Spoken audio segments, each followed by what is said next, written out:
Hey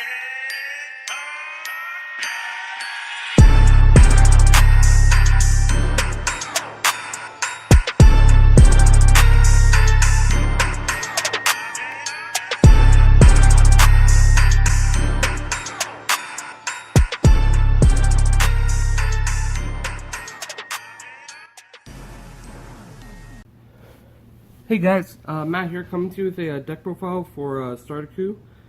If you don't know what Stardaku is, it's the Super Saiyan God Son Goku. It comes in a starter deck. It's the one that when it swings on its front side, it untaps one blue mana, and then it's on its awakened side, you gain 5k for having 5 or more energy on your turn, and when he swings, you untap 2 mana. I don't know, for this deck at least, I don't know what I like better, if I like Super Saiyan 3 or this one, because this lets you continue your plays, because Super Saiyan 3, yes, it lets you awaken earlier, yes, it gives you more mana right off the bat, but with Stardaku, this lets you last longer, if you kind of understand what I mean, but I'll explain a little bit more as we go into the deck profile. So, as we start here, we play 4 little Gokus. The reason why I play these little Gokus should be pretty obvious, is that we want to search through a deck to find Gokus. I play a lot of different Gokus in this deck, so being able to pick which one I want helps a lot. Then I have for the promo Goku, it's the Preface of Recovery Son Goku. This one's really good. It's pretty much this one, but instead of searching, you gain barrier, and it untaps 2 mana. The reason why I'd say it's like this is because when you're at 3 mana, it pretty much comes out for 1 because it untaps 2. So it's just as much as this guy. But he's also a beater. Helps you push a little bit.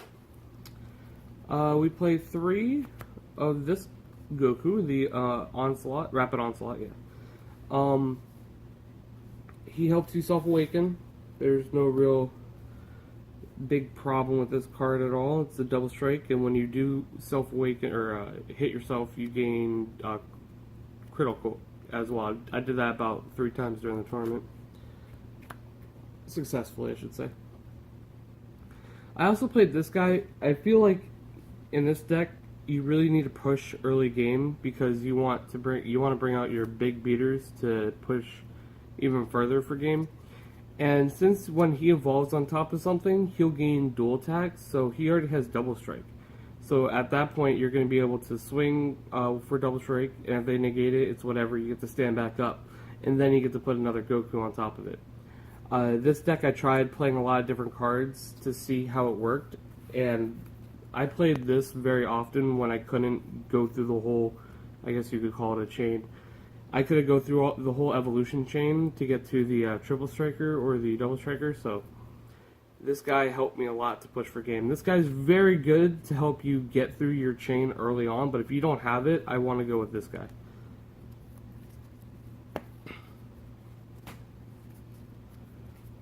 For the Gokus that I played 2 UI and 2 Spirit Bomb.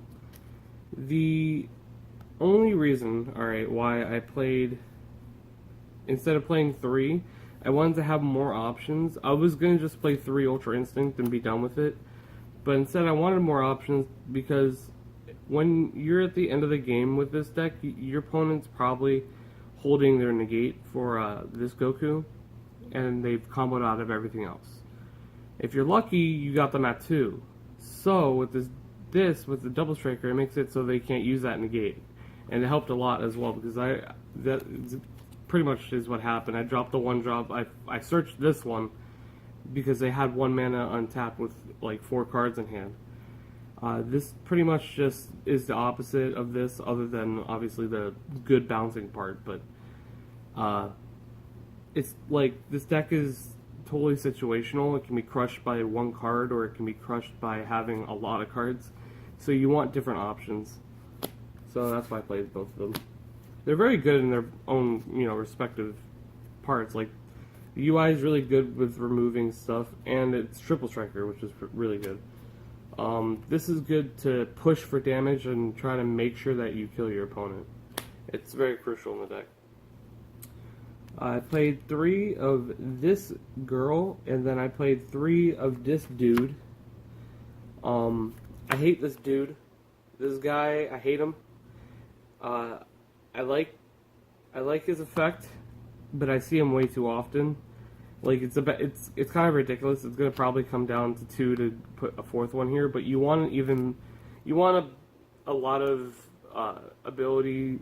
You want the ability to lay down a lot of mana early game, and not a lot of things get around barrier right now. So like that's why you play her.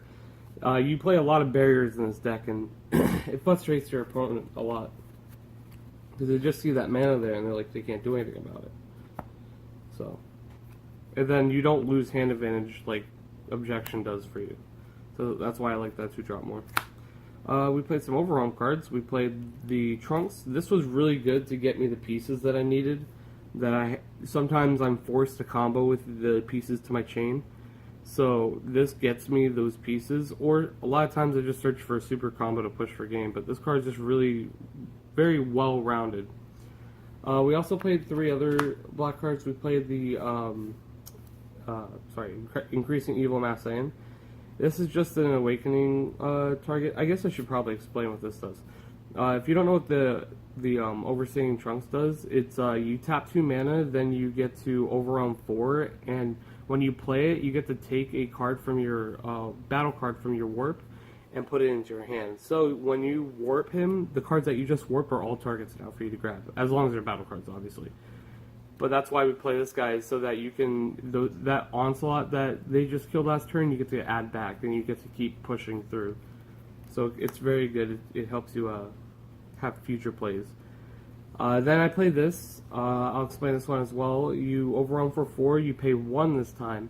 It doesn't have double strike, but you get to hit yourself for 1 life. You get to put it through your hand, and you get to warp 1 battle card in your opponent's field that has 5 or more, I believe.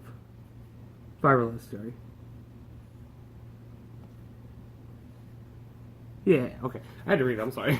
I was making sure I don't want to tell you guys anything wrong. But yeah, that it just helps you ping for your damage. You also play this. Awakening is very crucial in the deck. I had a cell player holding me at a 7. I don't know why, but I was held at 7, so I needed to self-awaken. So I played both of these, and I played the Rapid Onslaught as well to get through it. But if I didn't have those self-awakening options, I would have lost really early in the game. Also with the cell matchup, pretty much your go-to with the cell matchup is they're always going to try to hold in a gate in their hand, so you're going to want to play the 7-drop. That's I was going to kill my opponent, but he scooped before it, so trying to think what else. Objection is really crucial, and trying to bring out all the barriers you have in your deck early before the cell comes out is very important. This deck does play a lot of barrier, so I would play this guy just to help you untap that 1 other mana, because lots of times you're going to need just 1 more mana, even though that your leader untaps them, but you're definitely going to need this card. This card's very crucial. Then our super combos, obviously, play the Piccolos. I don't like the Kibito Kai. I really kind of like the Kibito Kai, but I didn't want to take any chances playing it. This is an interesting tech I played. I know people are playing this a lot, but it was a last minute decision for me because I wanted something that I didn't want to play another negate. And I wanted something that I could put down on the board really quick and it'd be a threat, and my opponent needs to get rid of it instead of getting rid of my Gokus. So I played these Piccolos too. These Piccolos are very good. They weren't that crucial in the deck, but against Cell they really helped a lot because they have barrier. The fact that they can pop something when they come out that's equal or less to my energy count is very good. I'm just trying to think. You know, there wasn't any down side to this card, but I found myself ranting it a lot. For the memes, I played Beerus. This card has, at my locals and some other locals I've been to, this card's been popping up a lot more, so I decided to try it. I probably would take this out because I didn't get. There was points where I was like, man, if I had Beerus, I would win right now. But there were other points where I was just like, I don't want to play this. I don't need this. So, when I wanted it, I didn't see it, and when I didn't need it, I saw it, so it was kind of difficult. For negates, I played 3 Whis and 2 Mafuba. I wanted a different negate, I guess you could say. I think I'd probably bump up Whis to 4, and I'd probably look into removing this Mafuba. You just needed a lot of defense against pretty much everything. Like, for some reason, some Cell players that I saw had been attacking with the 5-drop and then upgrading to the 7-drop on top of it. If they attack with the 5-drop, you Mafuba, they lose their chain. It's over for that. So Mafuba's really good in that aspect. He's really good to get rid of problem cards, so your next turn you'll be able to, do something like with apes. With apes, it kind of helps out there, so they don't have their blockers. But yeah, entirely this deck was really good. I don't think I want to take out the Piccolos, but I don't think I will. I think I'll take out the Beeruses though for something different. There was no time where I was just like hurting for cards. There were like obviously you want the Goku chain, but there's nothing that you really definitely need to win. You pretty much just play out your hand as best as you can with pretty much every deck, but a lot of decks search out the cards for it. But this deck just uses the cards that they have in their hand.